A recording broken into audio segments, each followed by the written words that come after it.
చూస్తూ చూస్తూ మనకి డౌట్ వస్తూనే ఉంటుంది, ఇది ఎలా ఏర్పడింది. హాయ్ అండి, అందరికీ నమస్కారము. నా పేరు గణేష్. మనం ఇప్పుడు ఓ అద్భుతమైన ప్లేస్కి మనం వచ్చామండి. అదే జేకేపాడు కాలనీ, గుమలక్ష్మీపురం మండలం, పార్వతీపురం మండలం జిల్లా. జేకేపాడు గ్రామంలో ఒక చిన్నపాటి గడ్డలో ఓ రాయిలో గోమాత పాదముద్ర అనేది ఉండడం జరిగింది. ఇప్పుడు ఆ ప్లేస్కి వెళ్ళబోతున్నామండి, రండి చూసేద్దాం. ఓకే, ఇప్పుడు వెళ్తున్నామండి. ప్లేస్ గుర్తులేదు, చిన్నప్పుడు చూశాను ఆ పాదముద్ర. నాకు ఈ రోజుకి ఇలా ఉపయోగపడుద్దని అనుకోలేదు, అందరికీ నేను తెలియజేయాలి. ఎగ్జాక్ట్లీ అది పాదముద్ర వెతుకుతానండి. ప్రస్తుతానికి రాయి మాత్రము అక్కడ ఉంది.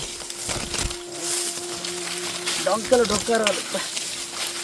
ఓకే, ప్రస్తుతానికి ఇదే అనుకుంటున్నాను. ప్రస్తుతానికి చూద్దాం. నాకు కన్ఫ్యూజ్గా ఉందండి, ఇంకా ఎక్కడ కానీ చిన్నప్పుడు కదా పెద్ద రాయిలాగా ఉంది, పెద్ద అయిపోయిన చిన్న రాయి అయిపోయింది అనిపిస్తుంది నాకు. ఏటో వెతుకుదాం.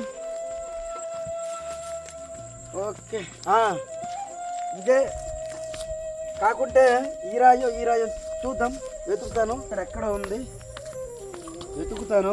ప్రస్తుతానికి నాకు గుర్తు లేదండి, 30 సంవత్సరాలు అవుతుంది ఇప్పుడు. అప్పుడు ఇక్కడ స్నానాలకు వచ్చాను, చాలా సంతోషము. ఓకే, ఈ రాయి పక్కనే ఉన్నట్టు నాకు చిన్నప్పుడు గుర్తండి. వెతుకుతాను. ప్రస్తుతానికైతే ఇది కాదు, ఇది మొక్కలాగుంది. ఇది కూడా చూద్దామండి, తప్పలేదు. ఎగ్జాక్ట్లీ ఉంది. దాన్ని అయితే మనము ఆలోచింప చేయవలసిన అవసరం మనకు ఉందండి. డౌట్ వస్తే కదా మనం దేన్నైనా. ఇదేమిటి, ఇది కాదండి, రాయి పక్కనే ఉంది. ఇదండి, వచ్చాం ఆ పాయింట్కి. ఇప్పుడు దీన్ని క్లీన్ చేస్తాను. చెదారం ఉంది, బురద అయిపోయిందండి బాగా. చక్కగా చూడండి, చూడండి ఇది. ఒకసారి నేను నీరు తెస్తాను, అక్కడ దొరికిన కవరే. ఓకే,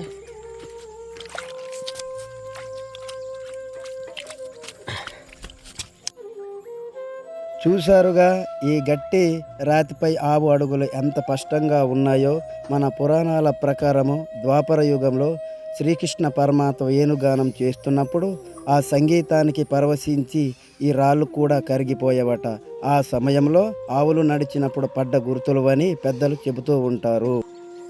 డౌట్ వస్తూనే ఉంటుంది, ఇది ఎలా ఏర్పడింది. అడుగుని మీకు డ్రాయింగ్ వేసి చూపించడం జరిగింది.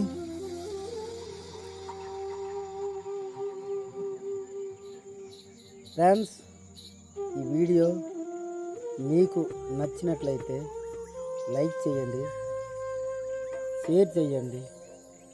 మరిన్ని వీడియోల కోసం మా ఛానల్ సబ్స్క్రైబ్ చేయండి. జై గోమాత, జై జై గోమాత.